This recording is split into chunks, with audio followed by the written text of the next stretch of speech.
Hi friend, তোমরা সবাই কেমন আছো? আশা করি তোমরা খুব ভালো আছো। আমিও খুব ভালো আছি। আমি নাম বর্ষা। এই যে আমার সকাল থেকে যে তোমার সাথে মিনি ব্লগটা শুরু করছি। সকালে সব কাজকর্ম বাসি কাজকর্ম করে দিয়ে এই যে চান টান করে এই যে সুন্দর করছি, দিয়ে তারপরে যাবো দোকানে। আমার বর নাই, বর গেছি সকালবেলার বাজার। তোমাদের জানোই আমাদের তো ছোট্ট একটা মুদিখানা আছে। এই যে তারপর ওষুধ খেতে ভুলে গেছিলাম, আবার ওষুধ খেতে এলাম। আমার আছে থাইরয়েড, আমাকে থাইরয়েডের ওষুধ প্রতিদিন খেতে হয়। আর তোমরা আশা করি সবাই জানো যে থাইরয়েডের ওষুধ খালি পেটে খেতে হয় সকালবেলা। এই যে ওষুধ খেয়ে দোকান যাচ্ছি, যে দোকান চলে এলাম। দোকানে কিছু জিনিস নিয়ে এই যে রান্নাঘরে এলাম। রান্নাতে তোমার ভাত বসাচ্ছি, মুড়ি আমাদের খাওয়া হয়ে গেছে।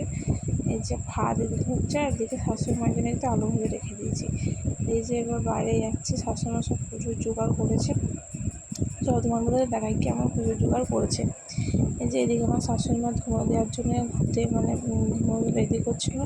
আর এটা আমাদের একটা ছোট্ট ঠাকুর ঘর, আমাদের ঠাকুর ঘর ওপরে আছে। তাও আমার শাশুড়ি শুধু পায়ে প্রবলেম বলে তাই ওপর নিচে করতে পারে না বলে আমার শাশুড়ি ঠাকুরটা নিচে নিয়ে চলে এসেছে। আর আমার সবসময় ঠাকুর ঘরে পুজো করা হয় না। আর এদিকে কিছু আসবাবপত্র জিনিস ছিল, এই যেমন আমার শাশুড়ি এই যে সুন্দর একটা আলপনা দিয়েছে, তেমন না ঘরোয়াভাবে একটু আলপনা দিয়েছে। এই যে বামুন চলে আসবে। ওম বিষ্ণুং বিষ্ণুং বিষ্ণু ওম তদ্বিষ্ণু রমণং সদা পুষ্পন্তি সুরয়জিবা চক্ষুরাততাম। এই যে বামুন চলে এসেছে, তোমরা দেখতেই পেলে বামুনের পুজো করছিলো। তো এদিকে বামুন পুজো করছে, তোমার সঙ্গে কথা শেয়ার করি। এখন বন্ধুরা আমার একটা নতুন আমি প্রথম ভিডিও করা আর করা ছাড়া চালু করছি। যদি কিছু ভুল মনে হয় তাহলে আমার ক্ষমা করে দেয়। আর তোমরা একটু কমেন্ট করে জানিও যে আমার কেমন ভিডিওগুলো তোমাদের ভালো লাগবে। একটু পাশে থাকা। এদিকে আমার ছেলে আর এতে একটা জায়ের মেয়ে যে পুজো করছিল এসেছিলো বলে আমি কিছু ভিডিও কিছু তুলে রেখেছিলাম। আর এই যে পুজো হয়ে যাবে, পুজোতে প্রসাদ হবে। এই সন্ধে হয়ে গেছে, আমি তো পুজোর পর থেকে তারপরে ভিডিও করতে ভুলে গেছিলাম।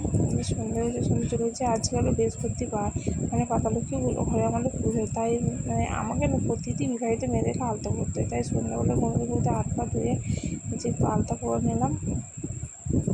চলো তোমাদের সঙ্গে আমি এখানেই ভিডিওটা এন্ড করছি। যদি তোমাদের ভালো লাগে লাইক কমেন্ট শেয়ার করে দিও, আর একটু পাশে থাকো। বাই।